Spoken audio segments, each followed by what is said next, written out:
Welcome to Legendary Exits, conversations with purpose-driven entrepreneurs. In this series, we sit down with the leaders and legends who turned their exits into opportunities for impact. We explore living lives of significance, leveraging exits to fund personal and financial goals, and building a best-in-class business along the way. You ready? Let's dive in. Hey, welcome to the Legendary Exits podcast, where we have conversations with purpose-driven entrepreneurs and those that guide them. I'm Micah Brandenburg. I'm your host. I'm so delighted to be with Trey Taylor today. Trey, thanks for taking the time to have this conversation together. Micah, thrilled to be with you, man. Can't wait to get into it. Yeah. So listen, as we kick things off, super impressed just in what I've learned about you in the last few minutes. You are the author of a book called "A CEO Only Does Three Things." Definitely want to talk about that in this call. You told me that you have been part of 77 different exits. Clearly a ton of wisdom to drop on our audience. Lots of different things you're involved with, but why don't you take just a quick moment at the beginning and orient the audience. Who are you? Tell us about your background. What are you up to these days? Help us just to get to know you in a couple of moments.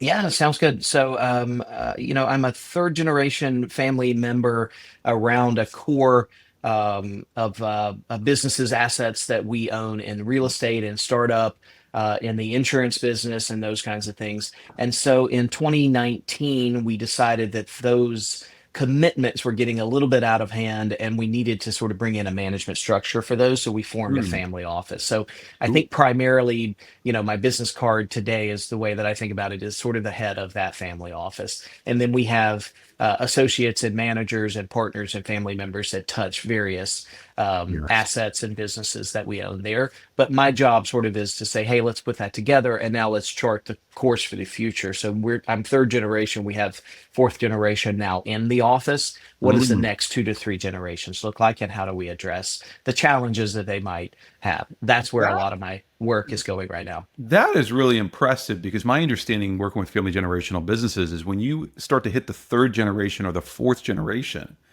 that successful transitions are in the single digits. Absolutely. Is that your understanding of the data? Absolutely. Well, there's an old trope, right? That the first generation makes it, the second generation spends it, the third generation loses it. Well, I heard that from the time I was 3 years old, and I was not going to be the guy that loses it, knock on wood. And so we've really tried to pay a lot of attention and sort of reset the mindset every single generation. We have a lot of thinking. I'm actually in the deep throes of writing the handbook, the guide for the next generations as they come up right now, so that they can think like we hope that they will think and keep things going. I'm curious. I want to go there in just a moment. It's clear that you live with intention. You've written a book. Your thoughts are organized. You've been involved in a lot of different things.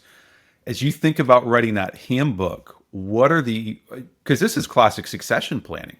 It is. What are sort of the broad categories of thought that you're even seeking to address in a book like that? I'm not sure if you've gotten to that point. So I'll tell you, like, all of our best work is a result of some terrible trauma, right? So we lost my dad really early in life. And he was 52. Wow. And so that, we didn't have succession planning in a good way. So we were all thrown into making the best decisions that we could. Well, I turned 52 next year. And I say to myself, gosh, I don't want to repeat the way he went out anyway, but I don't want to repeat that in such a way that I'm leaving somebody aside. So what could I do to future-proof that? And what you always do is you ask yourself, what did I need at the time that I needed it?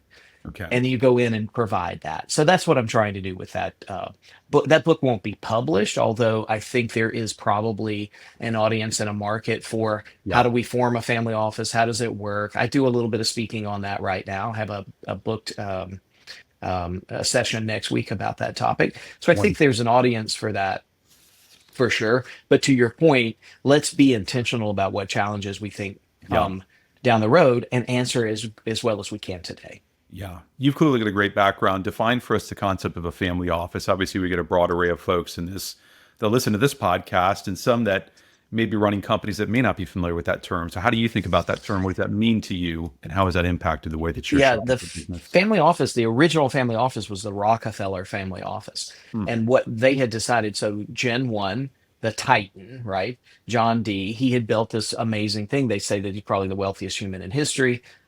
his son came in and said, well, I want to give the money away. I want to be philanthropic about it Yeah. in a certain way. Yeah. And then what they figured out was that Junior could not give away enough money to diminish the fortune. And so they together, That's a shocking it's thing a right good there, problem to have, right? right? Um, they came together and they said, okay, if that's the case, if we can never outgive ourselves, Yes. then what are we going to do to make something that's more sustainable and lasting? So they sort of pulled philanthropy in, operating businesses in, and investments into one management platform. Mm. That concept has evolved and deepened over time, and so now basically the typical tune today is, you're a software engineer, you sell your company for $1 billion, you want to go do the fun things in life like buy a big yacht or live in the south of France or what have you, but you want the management of all of that Yeah. stuff to go into a single management platform. That's a family office. Yeah. Yeah. And there is a trend, certainly at the lower end, of multifamily, fractional family offices that have sprouted up across the country, or multifamily offices where you've got a professional team that's working with multiple families to do that. And then certainly when folks Correct. reach a certain threshold, they may say, hey, we've got enough assets under management where we're going to hire our own team. We're going to build this out. So That's exactly right. Yeah. lots of different manifestations that we see in That's that right. in particular. So really cool stuff. So 77 exits. Tell Yeah, us about how I've been that around has I've been happened. around those things. Yeah. So most of those come from when I was in the legal department at WebMD. And Okay. it was when I joined the company, it was not even called WebMD. So it was pretty early. I think I was the first What 100 what employees. was it called? Because It was companies always called have these terrible names when they start. It was called Endeavor Technologies, Okay. which was sort of bland enough and that sort of thing. And the idea that our founder had was that he found out that cardiologists had a hard time reading EKGs and things like that in the Yes. middle of the night if they weren't up at the hospital and Yeah. so forth. And so he's like, well, I can put that on this new thing called the internet. He did Mm. that, and then he found that there was traffic to that, and then he was like, well, let's put ads and let's put articles, Mm. and then they went on an acquisition tear, and we did massive transactions. We did really big transactions. We did a merger with Jim Clark's Healthion. We took in massive investment dollars. It was a really fun sort of finishing school for me coming out of law school Mm. to work at that company, because we would do a deal on Thursday and it would be the front page of the Wall Street Journal on Friday. That is And fun. it was really interesting, and you developed a hunger for it, a taste for the deal, and the chops to get the deal Yeah. done. So I was blessed to be part of a ton of transactions there. Yeah. I think sometimes when folks hear about acquisitions, they're thinking about really large companies, right? And they're thinking about companies that, are publicly traded, gobbling up other companies. Whether it's, whether it's a company that wants to grow at an accelerated rate through an inorganic growth strategy, or whether it's just an owner that wants to build with the end in mind. What are some of the core lessons that you learned just through those exits? I mean, obviously a really big question I'm asking you. Maybe we could take those separately. But what are some of the big themes about what makes for a successful acquisition, or what makes for a successful exit, even from the seller side of the house, that are just on the top of your mind from those 77 transactions? So the first thing that I tell people when we're going to contemplate a transaction is whatever we say today is not what we are going to come out with. Okay. And you have to be okay with that process dynamically Mm. shifting and becoming. And I break transactions into three sections, but the most Sweet. important section is the middle one, which is Okay. called the messy middle. Right. And that's where you go in, you're oh so happy, and then something changes, and oh gosh, should we even do this? And Yeah. it's the emotional roller coaster in the middle. And Are we I talking about the due diligence period where LOIs are it, oftentimes retraded? Absolutely. But even before diligence, people can Yeah. start throwing wrinkles in and say, oh, the way I understood this was this way, but the way you Yeah. understood it was different. And yeah, we talked about 9 million, but I was talking shekels and you were talking Canadian dollars. I mean, it's just all the Yeah. things that can sort of shake out. And the point that I say, first of all, every transaction should have an advisor. You need a legal advisor, you need CPAs, you need those kinds of things. But Yes. the people running the transaction need a personal advisor. And Yeah. that guy's job, and I do some of that work, we talked about that, but that Yeah. guy's job is to say, hey, I still see the deal. Yep. In all of the, the dust that is coming up and the bombs that are going off, I still see the deal. And I concur with you on that point of view because our whole thesis in our firm is that we set meaningful business goals because they're rooted in personal priorities. And so ultimately, if you're a privately held company, family generational business, right, and you're selling, right, you should be selling to achieve personal goals and priorities. Right. That's our belief. And so I concur with you. I think advisors do, or pardon me, owners do need that personal advisor to help them navigate the emotions that oftentimes come up. Absolutely. And then, Micah, I've been flirting with this idea for years that I think after the transaction is closed, you need a separate set of advisors and you need a peer group of people who have Mm, recently sold their company, right? yes. Because I mean, I'm just watching friends of mine. I did 4 transactions last year, and Okay. I'm sort of tongue in cheek watching these guys. And some of the guys are like, you know what? This wife that I've been married to for a long time, maybe it's time for a new model, or there's a new toy that I've got to have. I got to have a boat. I got to have a Lambo. I got to have all that Yeah. stuff. And it's the same process over and over. And Yes. a peer group, I think, is the way to do it. So this is just a little fantasy that I have that a peer Well, group of people who have just sold would be super interesting. I don't disagree with you, but I would weigh in and I'd augment that and say you got to get super clear on what it like looks to. I can't speak this morning. You got to get super clear on what living a life of significance means to you well before you exit. And that's really the Yeah, foundation of what we are working on with our own clients in the practice is just saying, what are your personal values? What's your purpose of why you think you're here on this earth? What do you exactly. need?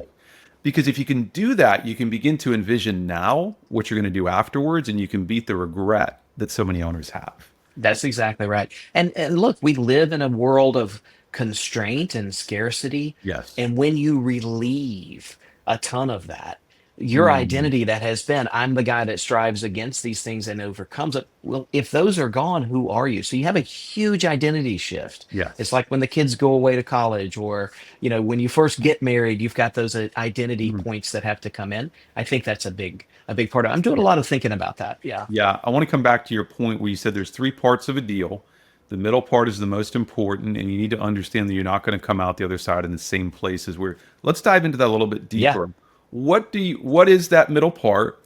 What is it that changes in the process, and what is it that is key for an owner to know to navigate that successfully? I don't know how sophisticated I really have this sketched out. When I'm advising owners and CEOs and managing directors about this, I let them know there's 3 phases of the deal. The first phase is going to be the planning phase of the deal, Yeah. where we get the right to stand up on the whiteboard and put anything we want on it, Yes. right? And we're going to say, here's our buy box, and this is who, or here's who's going to buy us, and those kinds of things. And these are the numbers. This is the math that we must get.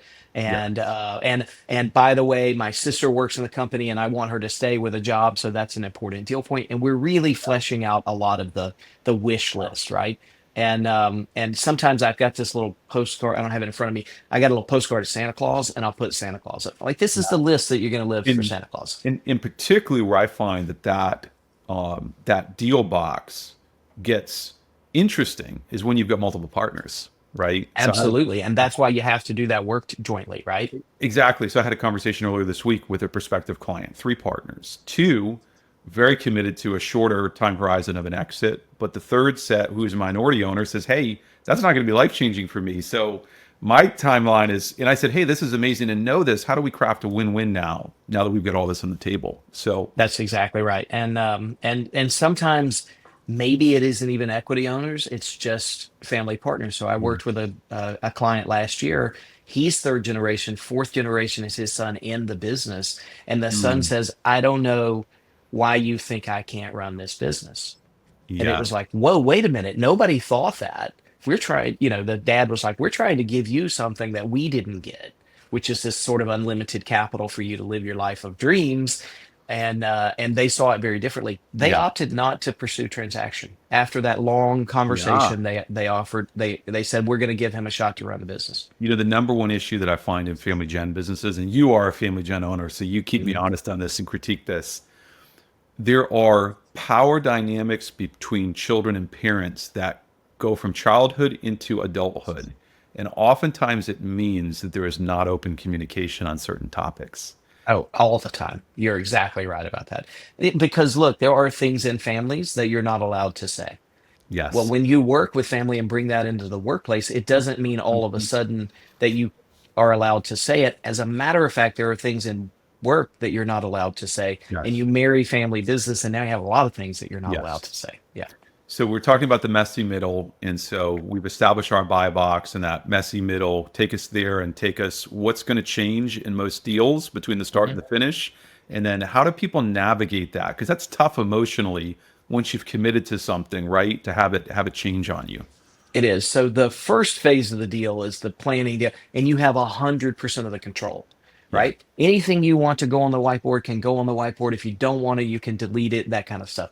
The Mhm. messy middle is the free fall, Yeah. right? It's the, I just knew that this company was going to be the one that wanted to buy us, and I Mm. like them, and I know the family that runs it, and all that kind of stuff. And it turns out they have zero interest. Yeah. Maybe it's not the right time for them, or maybe they never were Mm. interested in the first place. Who knows? And the point is that in the messy middle is complete lack of control. And Yeah. the messy middle doesn't end until you get to the place where other people are coming in to say, here's what we would like to do. So they've done the mirror of the process where Yes. they've said, this is the company we want to buy, and this is how we want that transaction to look. That puts us into the third phase, which is the closing phase. But Yeah. the messy middle is all of the, not only the due diligence, but the sourcing of the buyer or the seller, the structuring, the financing, the all the other laundry list of stuff Yeah. that is important, socially and culturally to the business. All of those kinds of things have to sort of bubble up to the top and be recognized and Yeah. acknowledged before we can move into anything that we can actually write down on paper. Yeah. I think you just drawing us to the point that in our own minds, we're going to come up with what we think somebody else wants. But Yeah, great business is always focused on the customer, and the customer in this case is the buyer of the a business, great like point. your seller. Yeah, And so there's a reality checkpoint when those two parties come together, and it might be around price, it might be around terms like how much cash you're going to get up front, or how long a seller held note is, or whether there's going to be a right. performance-based earnout, or what the Yep. reps and warranties are on the deal, right? It could be any of that. So Yeah. Yeah, yeah, that's exactly right. And I think those things really take shape in sort of the third phase, which is the closing phase, right? How do we yeah, put a transaction together that everybody can live with? It is never the case that you have a transaction that delights both buyer and seller. Never is the yeah. case. Yeah, Yeah. we're trying to craft a win-win. I hear you using the terminology, a transaction that everyone can live with. And so I'm just going to go ahead and say, it sounds like you would be in favor of, hey, this is our ideal, but this is the absolute min of what we can take in a win-win, and here's obviously even an upside because if we've got a range, then we're just falling within that range of what's Yes, that's right. The baseline, a term that I use is called conditions of satisfaction. yeah, Right? These are the things that if I don't have any one of these elements, I walk away from a transaction. yeah, And that's a lot of work for an advisor to get somebody to admit, because if the exit is, 20.5 million, that's the bare minimum that I can take. Okay, but yeah. if they come in at 20.3 million and they satisfy Mm, all the other conditions, are you taking the deal or walking? Oh, well, I'll take 20.3. Okay, then the new condition of satisfaction is 20.3. Okay. Or they'll offer 21, but your sister can't work there anymore. I mean, we have to go through a lot of those conversations. yeah. Yeah. I love it. Clearly got an amazing amount of knowledge in this topic, Trey. So thank you for sharing that. Hey, I want to pivot a little bit to talking about your book, which is titled "A CEO Only Does Three Things," and the three things you talk about are culture, people, and numbers. I think this is a really relevant conversation for CEOs building with the end in mind. Right? Absolutely. Internal, external transition doesn't matter what it is. If we're building with the end in mind, we want to build a great organization. One of the things that we speak with our clients about ultimately is how do you become a top 25% business in your Mhm. industry? Yeah. Best in class. So talk to us about one, why did you write this book? Clearly, you could have spent your time doing all sorts of other stuff, including managing your portfolio companies for the family office in terms of the family generational businesses and insurance. Why did you even write this book? So when I took over our business, I told you that we had lost my dad unexpectedly, and I was never supposed to even be in the business, much less be the CEO of the business. So I remember the first day, sort of, having gone through all the heartache and all of that sort of thing. It was right after Valentine's Day, as a matter of fact, when I made the announcement to the company that I was coming in, And how many years ago was this? 2005. So I've been here 20 years 2005. now. Yeah. 20 years. Keep going. Yeah. So I came in and made that announcement, and I remember walking into to my office and shutting the door and Googling, what does the CEO do? Yeah. And So the you're funny thing is, my dad had the title of president, and so I didn't want to take my dad's title. So I just no. said, "Oh, I'll be a CEO." I didn't know that there was a difference between the two or not. I mean, that's literally how accidental things sort of happen. And I Googled like, how do you be a CEO? And there's no help at all And you know whatsoever. what? That is what is so common for. So you're 31 at this point, thrust Hmm. into a position of leadership, trying to figure it out. I'm 43 now. When I was 32, I left big corporate and I became the COO of a technology company. And we're oftentimes figuring it out. And I think the beauty of what you've written and the beauty of books is that they can give us a framework and a cheat code of the Yeah. things that we need to be focused on. So keep going. So for the next many years, all I did was keep a legal pad under my phone. And every time something hit me, like a lesson that I would want the guy taking over from me, which I thought was going to be my brother back then, I just wrote it down. And so at the end of it, after I started consulting with other insurance companies who liked the way we were doing our operations and things like that, they kept saying, you need to write this in a book. You need to have a book that we could read and implement these things. So that's sort of the genesis of how it came about. I Mm. also had been around a certain venture capitalist a couple of times named Fred Wilson, and Fred Wilson, he started a company called Flatiron Partners, which failed, and then he Ah, turned around and he started Union Square Partners, which has been this massive success. familiar. Twitter, Tumblr, Yep. Uber, like every company that you and I know, he's the first dollar into it. And he was telling the story at a conference one time, and he said he had to fire a CEO of one of the startups, and he had talked to the one of the sort of older guys in the room and said, I don't even know how do I even write a job description? I don't even know what the does. And the older guy goes, oh, he does effectively culture, people, numbers. He had a different definition of it. Yeah. And I had always thought, like, that's really great. CEOs most of the time are doing work. That is not the job of a CEO, Yes. right? Our job is much more removed, much more abstracted, Yep. much more distant from the final work product in order to be the most efficient use of resources. And so that's really the point that I wanted to write in the book. I'll tell you, one of the Mm. surprises has been, I thought it would be for people who are getting into the job for the first time. Most of the audience has come back and said, now I now remember why I love my job. Yes. And it's not because I'm supposed to pick out the coffee creamer in the kitchen or deal with an angry customer or something of that nature. It is much more removed and much, higher up in the stack where Yes. we can create the most value. Yeah. And I think you gave us a good compare and contrast there of the CEO president titles, at least as I see it. You said when you came into the business, you didn't want the president title because your dad had it. But yeah, I do think presidents tend to be a little bit more involved in operations, right? Whereas Absolutely the case. CEOs are really commissioned with what you've talked about here. Yeah. And the Um, blessing for me, Michael, was that I didn't know how to do the job. I didn't know how to do the work. So I couldn't walk into a veteran organization and say, hey, yeah. all of a sudden I'm going to figure out how to do this and you guys Yeah. are going to follow me. They wouldn't have done it. So I Mm. never even got tempted to put my hands on the work. I Yeah. just knew that I had a different job. Well, let's dive in. Let's talk about these three elements you've got here. Culture. I have had so many conversations over the years with CEOs, presidents or CEOs, again, companies as small as 10 million in sales, some as large as 50, 100 million in sales.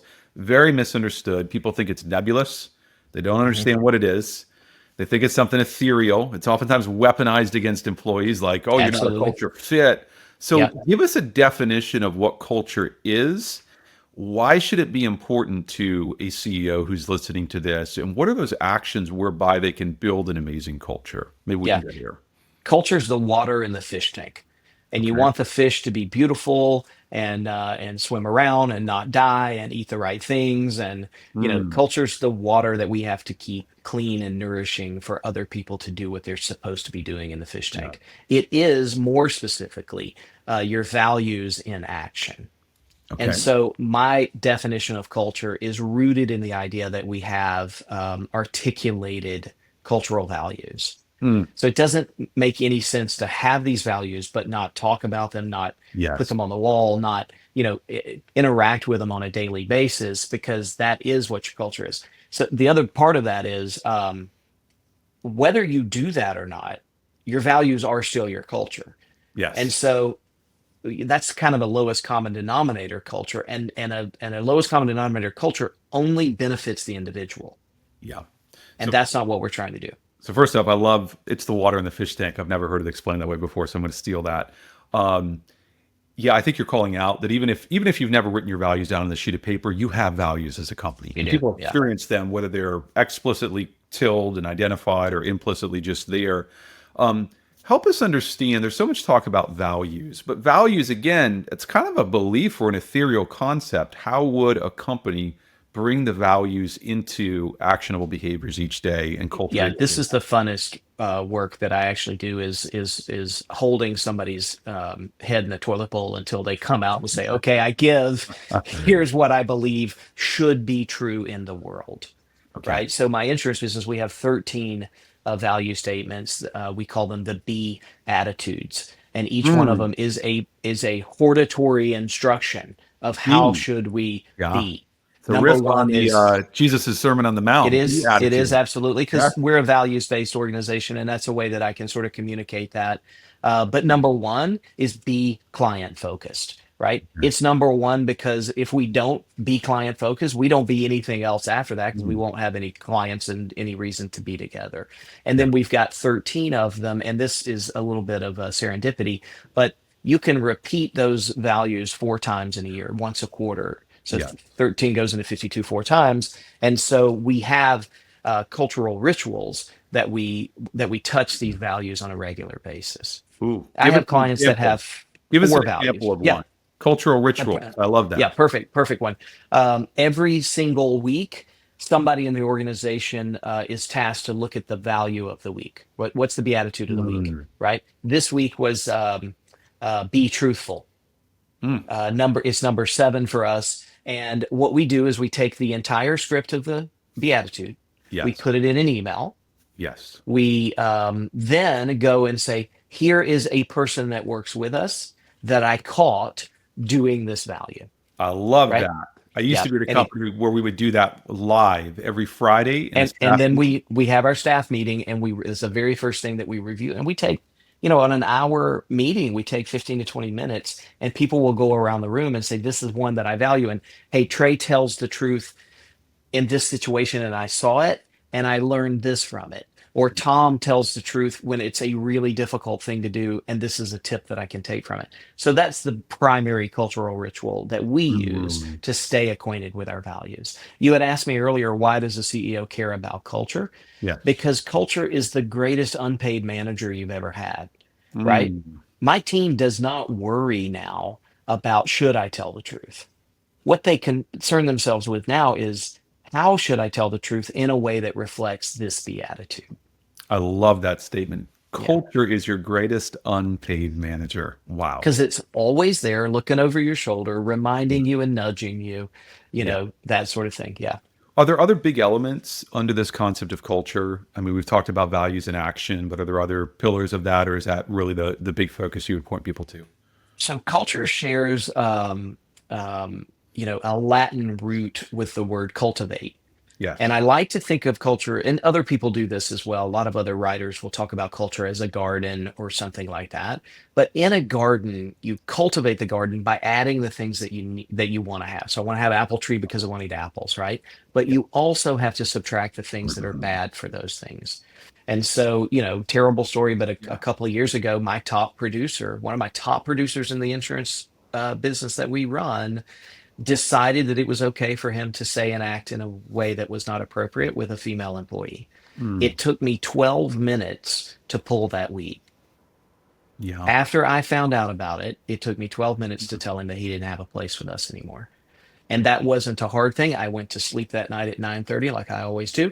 I didn't struggle with it at all, Yes. because the job of the CEO is to cultivate the garden, right? To keep the Mm. culture, to keep mixing metaphors, to keep the water in the fish tank clean as well. Yeah. So it's not only adding, it is also subtracting when something isn't working.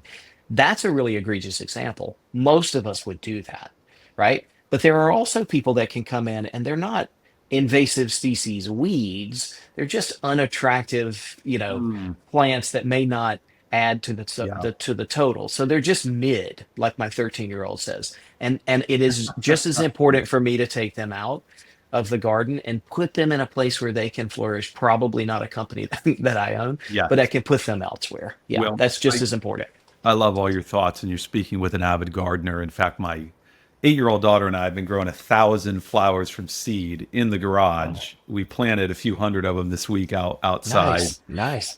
I'm probably at some point I'm going to give a talk on management and leadership from the garden, because when you think about, when I think about people and cultivating people, my personal belief, what do employees want? Three things. They want to be valued as human beings. They want to be empowered to do their best work. They want to be developed. And a lot of times what I've seen in the garden is right amount of sun, right amount of water, right site conditions, right, nutrients. Yeah. You can take a great person, and if they're just in the wrong spot, if you take a great plant, if it's in the wrong spot in the garden, it's not going to do well. But change those same conditions and move it somewhere else, it can flourish. Right?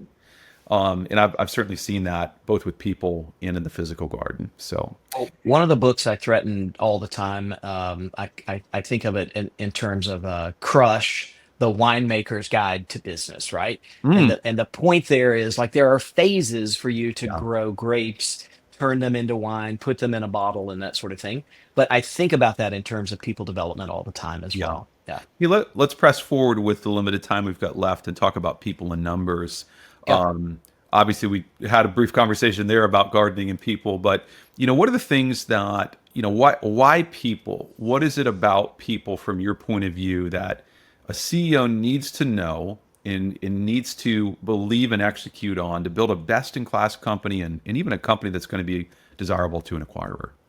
Yeah, so the first thing I do is put CEOs through the exercise of understanding themselves in a certain model that I have, which is a three-dimensional model of I think, I feel, and I am.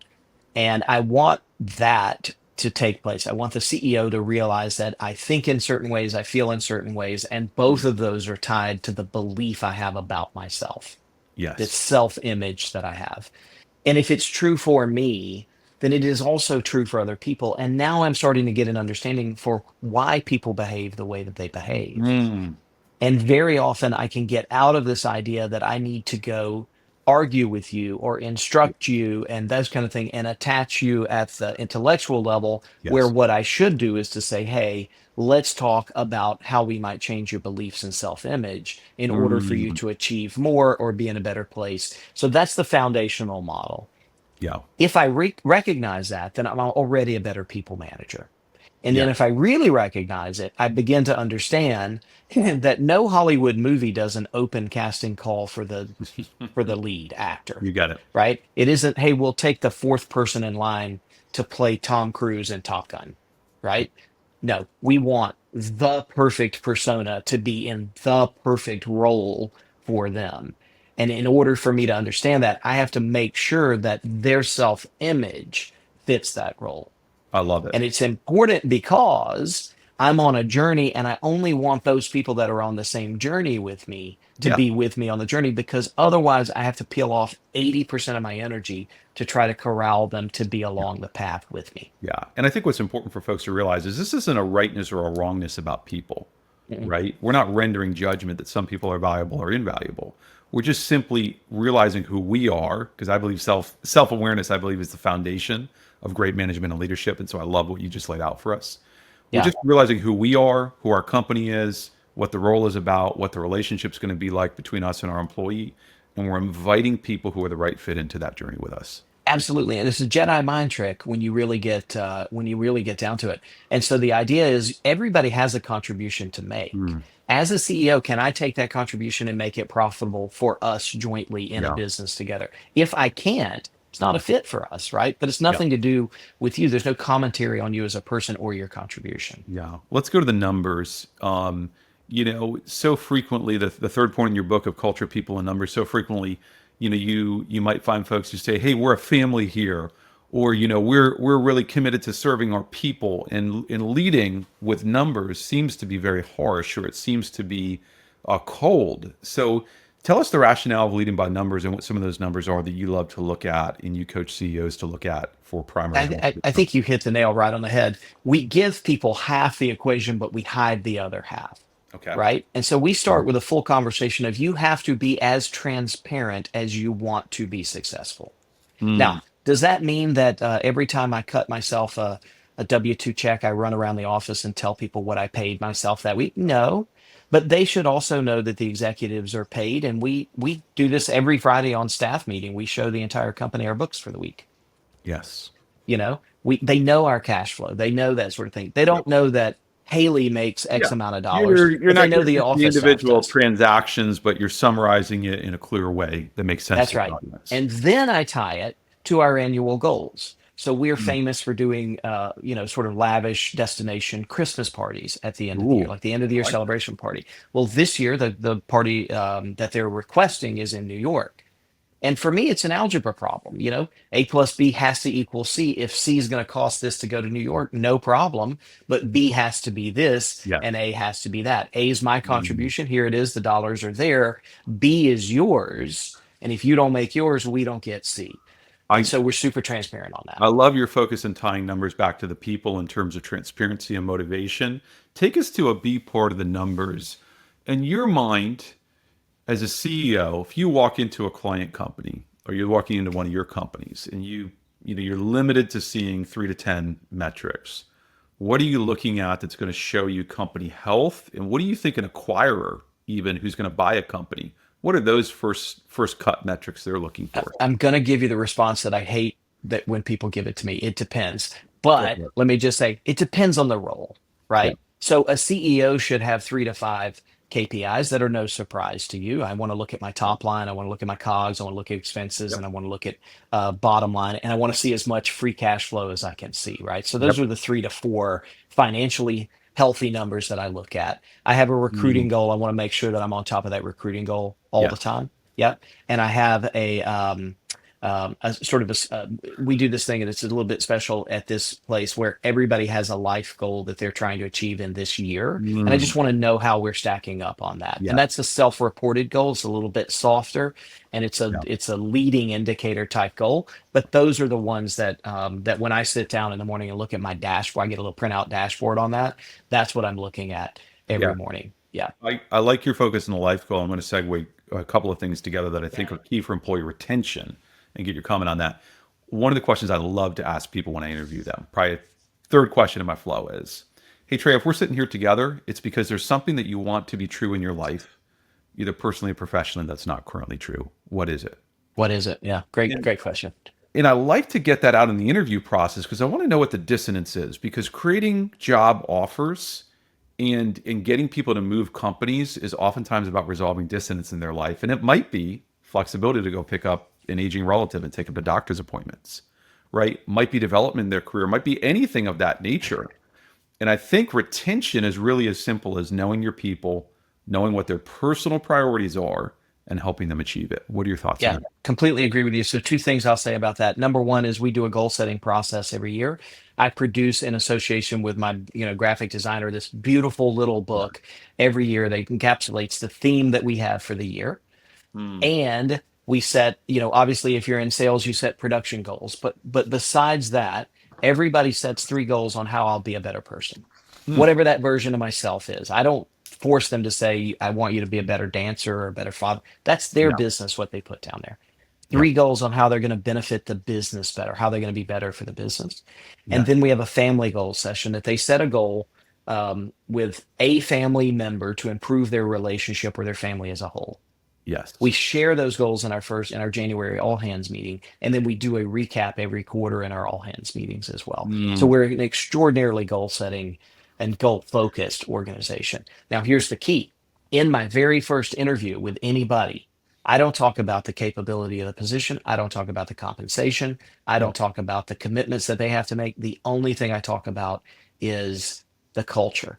And the second point that I touch on in the culture is goals. So I Mm, ask a version of the question that you have, but the rhetorical question that I sort of ask is, do you have goals that are large enough to be set so that you can be on a path of growth? Because the one mm, thing that disqualifies you for being in my orbit at all is that you're satisfied with where you are. Because I don't know how to Agreed. be that, unfortunately, and I don't know how to be around people that Yeah. are that either. Yeah. Agreed. Very similar with our culture. I mean, it's been so great to be in this conversation with you.